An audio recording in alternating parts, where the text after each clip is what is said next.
மாண்புமிகு முதல்வர் அண்ணன் எடப்பாடி மாண்புமிகு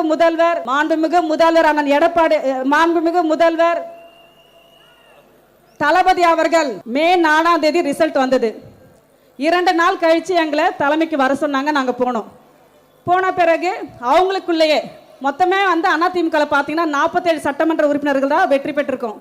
பொதுச் செயலர் எடப்பாடி உட்பட அவர்களுக்குள்ள என்ன முடிவு எடுத்தாங்கன்னு தெரியாது. எல்லாரும் பாண்டிச்சேரிக்கு அனுப்புனாங்க. பாண்டிச்சேரியிலேருந்து மீண்டும் 4 நாட்களுக்கு பாண்டிச்சேரியில் இருந்தோம்.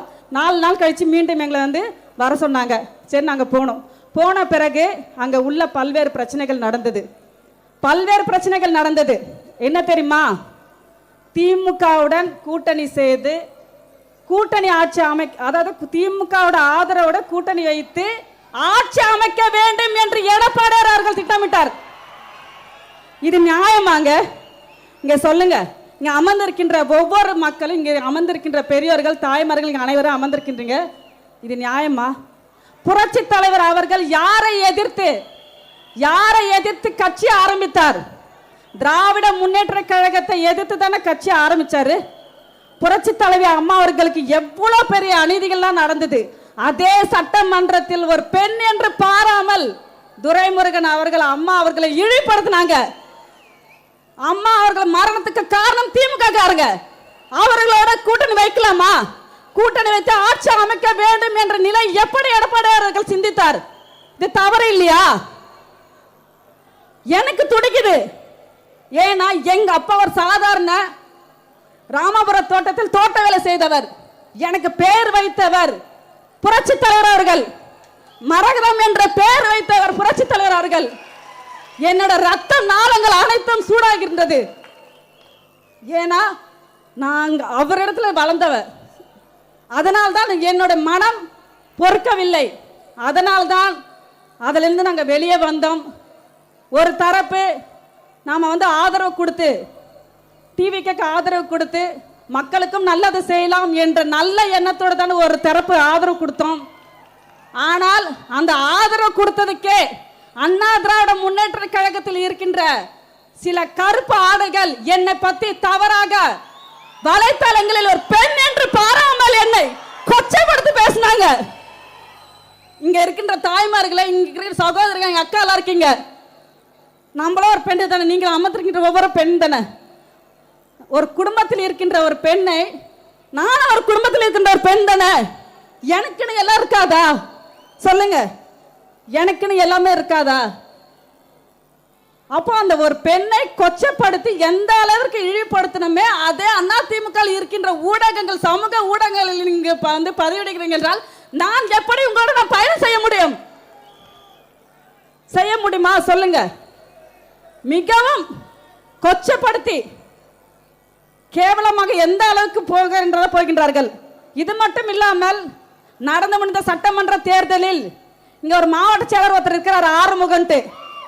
அவருக்கு போட்டியிடுவதற்கு வாய்ப்பு கொடுக்கல தேர்தலில். அதனால அந்த அம்மா வெற்றி பெறக்கூடாது, மரதகுமரல் வெற்றி பெறக்கூடாது. மதுராந்தக தொகுதியில் என்ன ஒரு டீம் சேர்த்தாரு. திமுக வேட்பாளரிடம் 50 லட்சம் வாங்கியிருக்காங்க. அதிகாரப்பூர்வமாக அனைத்து என்கிட்ட எல்லாமே இருக்கு. அதிகாரப்பூர்வமாக ஆடியோல இருந்து எல்லாம் இருக்கு. மிக விரைவில் அதை நான் வெளியிடுவேன்.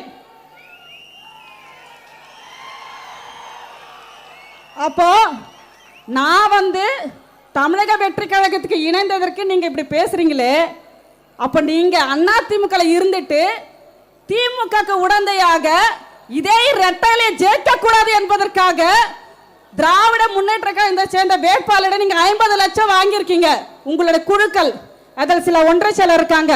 நான் வெற்றி பெறவே கூடாது என்பதற்காக பல சதி வேலைகள் எல்லாம் செஞ்சாங்க. அதையும் மீறி மக்கள் எனக்கு வாக்களித்திருக்கிறார்கள் என்றால் என் மீது நம்பிக்கை வைத்து, நான் உழைத்த உழைப்புக்கு நம்பிக்கை வைத்து என்னை வெற்றி பெற வச்சாங்க. சரி, இங்கதான் இந்த தொகுதியில துரோகிகள் இருக்காங்க, தலைமையிலாவது ஒழுங்கா இருப்பாங்கன்னு பார்த்தா தலைமையிலும் எடப்பாடி அவர்கள் திமுக கூட்டு செய்யலாம் என்று நினைத்தாரு. அதையும் இப்போ உடைந்து விட்டது. ஏன்னா தமிழக வெற்றி கழக மாண்புமிகு முதல்வர் தளபதி அவர்கள் முதல்வராக அமரக்கூடாது என்பதற்காக தான் இந்த சதி வேலைகள் எல்லாம் செய்தார்கள். கடவுள் ஒருத்தர் இருக்காரு, தமிழ்நாட்டு மக்கள் இருக்காங்க. தளபதி அவர்கள் தான் முதல்வர். இந்த தமிழகத்தை ஆள போகிறார். 5 வருட காலம் இல்ல, 20 வருட காலம் நம்ம தமிழக முதல்வர் தளபதி அவர்கள் தான் ஆள போகின்றார். இதில் எந்தவித மாற்றமும் கிடையாது. புரட்சி தலைவர் புரட்சி தலைவி அம்மா அவர்கள் மக்களால் தான் மக்களுக்காக நான் என்று தமிழக மக்களின் நெஞ்சங்களில் வாழ்ந்து கொண்டிருக்கும் அவர்கள் அவருக்காக வாழ்ந்து மறைந்தார்கள். அதே போன்றுதான் நம்முடைய தளபதி அவர்கள் தமிழ்நாட்டு மக்களின் நெஞ்சங்களில் வாழ்ந்து கொண்டிருக்கின்றார்.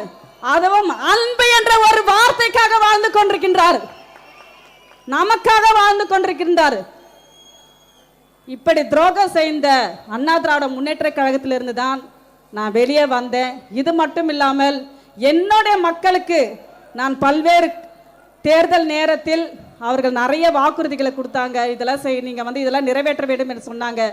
ஒவ்வொரு பகுதியிலும் ஒவ்வொரு ஊராட்சியிலும் எங்களுக்கு பல பிரச்சனைகள் இருக்கின்றது, இதை நிறைவேற்றி கொடுங்கள். கடந்த முறை நீங்க எதிர்க்கட்சி சட்டமன்ற உறுப்பினராக இருக்கின்ற பொழுது நீங்க எதையும் செய்யவில்லை அப்படி என்று சொன்னாங்க. இல்ல நிச்சயமாக இந்த முறை வாக்களிங்க, நான் முழுமையாக நிறைவேற்றி கொடுப்பேன், என் மீது நம்பிக்கை வையுங்கள் என்று சொல்லிதான் நான் வாக்குகளை பெற்றேன். ஆனா இப்பொழுது நான் மக்களிடத்தில் போனால் எப்படி நான் அதை நிறைவேற்ற முடியும்? அதே போன்று பார்த்தீங்கன்னா அண்ணா திராவிட முன்னேற்ற கழகத்தில் இருப்பவர்கள் தமிழக வெற்றி கழகத்தில் குதிரை பேரம் செய்தாங்க. அதனால தான் போனாங்க. அந்த அம்மா எவ்வளவு கோடி தெரியுமா? எனக்கு 50 கோடி கொடுத்தாங்களா, 100 கோடி கொடுத்தாங்களாம். நீ எந்த ரைடு வேணா விடுங்க வீட்டுக்கு. தமிழக வெற்றி கழகம் ஒரு தூய்மையோட ஆட்சி செய்து கொண்டிருக்கின்றார்கள், ஊழலற்ற ஆட்சி செய்து கொண்டிருக்கிறார்கள். நீ எந்த ரைடு வேணா விடு, எனக்கு அதை பத்தி கவலை இல்லை. நான் வாங்கினா தானே நான் பயப்படணும், அவங்க கொடுத்தா தானே அவங்க பயப்படணும். எதுவுமே நடக்காத போது நீ எந்த ரைடனா விடு, அதை பத்தி நாங்க கவலைப்படவில்லை. எல்லாத்துக்கும் நாங்க துணிஞ்சுதான் நிக்கிறோம். எங்களோட தளபதி இருக்கின்றார், நம்முடைய தளபதி இருக்கின்றார். அவர் இருக்கின்ற வரை திமுக இல்ல அண்ணா திமுக எந்த கட்சி நம்ம கிட்ட வராது. சிபிஐ ரைடு விடுவாங்களா? குதிரை பேரம் யார் செஞ்சாங்க தெரியுமா? குதிரை பேரம் செஞ்சதே எடப்பாடி அவர்கள் தான்.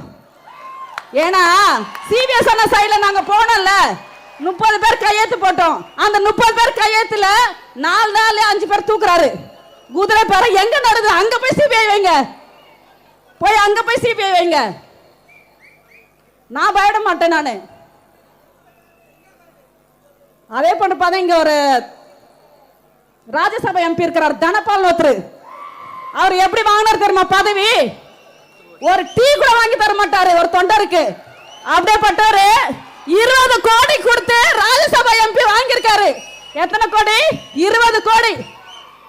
அப்போ எத்தனையோ தொண்டர்கள் இருக்காங்க, அவங்களுக்கு ஒரு வாய்ப்பு கொடுக்கலாம்ல.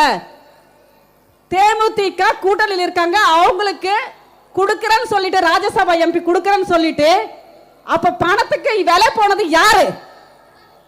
ராஜ்யசபா எம்பி கொடுத்தாருல, எத்தனை கோடி கொடுத்தாருன்னு அங்க போய் சிபிஐ ரைடு வைங்க. இதெல்லாம் அதிமுக நடக்குது.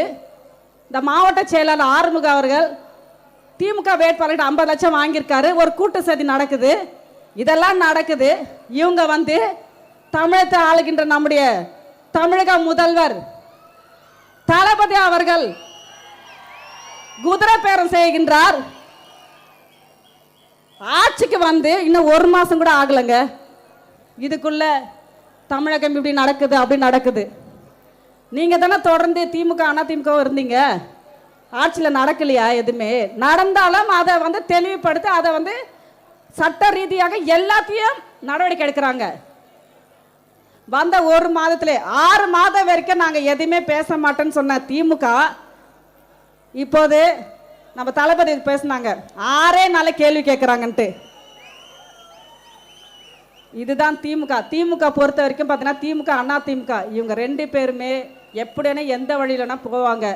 தயவுசெய்து மக்களே, இங்கே வருகை தந்திருக்கின்ற மதுராந்த தொகுதி மக்கள் அனைவருக்கும் உங்கள் வீட்டு அன்பு சகோதரி நெருக்கடி, என்னுடைய நெருக்கடினால தான் வலைத்தளங்களை என்னை பற்றி தவறான பதிவு செய்ததுனால தான் மக்களுக்கு என் கோரிக்கை செய்ய வேண்டும். அதே போன்று பார்த்தீங்கன்னா அதிமுக இருக்கின்ற கருப்பு ஆடைகள் அவருடைய முகத்தில் முழிக்க கூடாது என்பதற்காக தான் தமிழக வெற்றி கழகத்தை நான் தான் நாடி போனேன். ஏன்னா ஏன் என்றால் இங்க இருப்பவர்கள் அனைவரும் தூய்மையானவங்க. இங்க இருக்கின்ற அனைவரும் தூய்மையானவங்க. உங்களை போன்ற துரோகிகள் கிடையாது. புரட்சி தலைவர் அம்மார்கள் மறைவதற்கு முன்பு சொன்னாங்க, நான் எத்தனை எதிரிகள் நான் நேருக்கு நேர் சந்திப்பேன், ஆனா என்னோட முதுகில் குத்துறீங்கன்னு சொன்னாங்க பாருங்க. அதேதான் அதிமுக இருக்கின்ற ஒவ்வொருவரும் செய்து கொண்டிருக்கின்றார்கள். இவர்களை முறியடிக்க வேண்டும் என்றால் தயவு சொல்ற அதிமுக இருக்கின்ற அனைவரும் சொல்கின்றேன், தமிழக வெற்றி கழகத்தில் முதல்வர் தளபதி அவர்கள் புரட்சி தலைவர் புரட்சி தலைவி அம்மாவுடைய மறு உருவமாக நாம் பார்க்கின்றோம். நீங்க யாரும் கவலைப்பட வேண்டாம். இங்க செங்கல்பட்டு மாவட்டத்திலிருந்து 4 தொகுதியிலிருந்தும் அதிகமாக மதுராந்த தொகுதியில் வருகை தந்திருக்கின்றீர்கள். திருப்பூர், செய்யூர், செங்கல்பட்டிலிருந்து வருகை தந்திருக்கீங்க. யாரும் கவலைப்பட வேண்டாம். நமக்கான நிலையான இடம் தமிழக வெற்றி கழகம் மட்டும்தான்.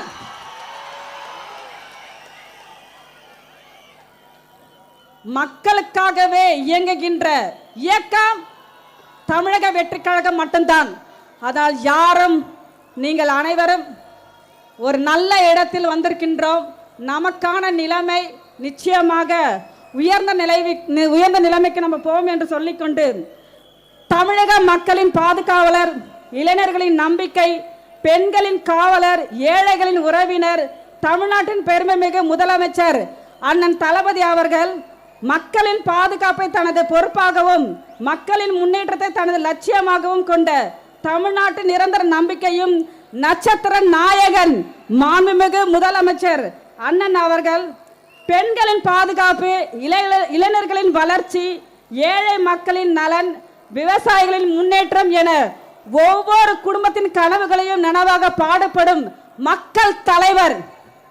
அதிகாரம் என்பது பதவி அல்ல, மக்களுக்கு சேவை செய்வதற்கான வாய்ப்பு என்பதை செயலால் நிரூபித்து வரும் மாபெரும் தலைவர்.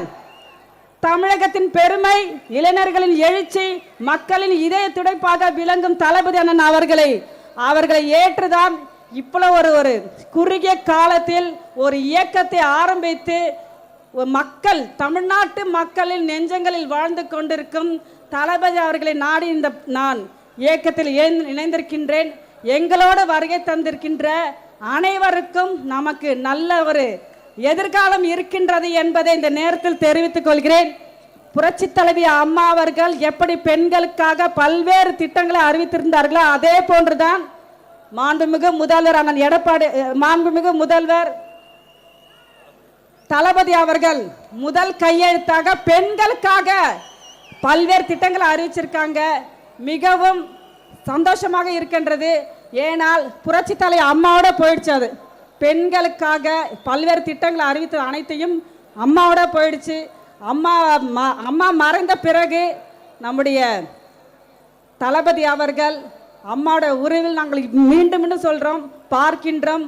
அம்மா உணவக திட்டத்தை மீண்டும் புதுப்பித்ததற்கு தளபதி அவர்களுக்கு என்னுடைய நன்றியை தெரிவித்துக் கொண்டு, இந்த நிகழ்ச்சியில் கலந்து கொண்டிருக்கின்ற பொதுச் செயலாளர் அவர்களுக்கும், அமைச்சர் பெருமக்களுக்கும், மற்றும் சட்டமன்ற உறுப்பினர்களுக்கும், மாவட்ட கழக செயலர்களுக்கும், மற்றும் எங்களோடு இணைந்து பணியாற்றிருக்கின்ற அத்தனை கழகத்தினுடைய முன்னோடிகளுக்கும் நிர்வாகிகளுக்கும், இங்கே திரளாக வருகை தந்து இணைப்பில் இணைந்து கொண்டிருக்கின்ற அனைத்து மதுரான் தொகுதி மக்களுக்கும் அனைவருக்கும் என்னுடைய கோடான கோடி நன்றி சொல்லி விடைபெறுகிறேன். நன்றி, வணக்கம்.